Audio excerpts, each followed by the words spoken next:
आणि आता पाहूयात देशात आणि महाराष्ट्रामध्ये होळीचा उत्साह। रत्नागिरीच्या तुरळ गावामध्ये होळीच्या निमित्तानं पालखी सोहळ्याचं आयोजन। होळीच्या निमित्तानं काढलेल्या पालखीची गावातून मिरवणूक, पालखीला समस्त ग्रामस्थांची उपस्थिती। पुण्यामध्ये धावत्या रेल्वेवर अंगाने भरलेले फुगे फेकल्यास कारवाई होणार, लोहमार्ग पोलिसांकडून कारवाईचा इशारा। होळी धुलीवंदनाच्या निमित्तानं लोहमार्ग पोलिसांचा बंदोबस्त।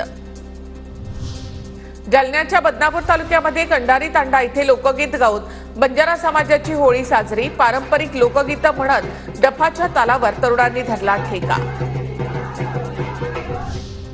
रत्नागिरीच्या गुहागरमध्ये होळी उत्सवाची धूम। पारंपरिक पद्धतीने होळी पेटवून ग्रामदेवतेच्या शिमगोत्सवाला सुरुवात। सनई आणि ढोलाच्या तालावर पालखी नाचवण्यात आली।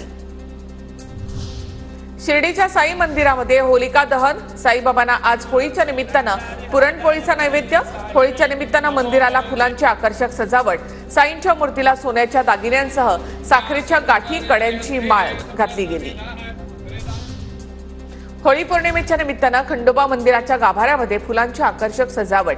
अखंड महाराष्ट्राचं कुलदैवत असणाऱ्या जेजुरीच्या खंडेरायाच्या मंदिरातही होळीच्या निमित्तानं खास सजावट। नाशिकच्या सप्तशृंगी गडावरील आदिमायेच्या मंदिर गाभाऱ्यात द्राक्षांची आरास। होळीच्या निमित्तानं साखरेपासून तयार केलेली आभूषणं देवीला चढवली। होळी आणि धुलीवंदनाच्या निमित्ताने सप्तशृंगी गडावर भाविकांची गर्दी। अमरावतीमध्ये 15 फूट उंच होळीचं होणार दहन। 200 वर्षांची परंपरा आजही कायम।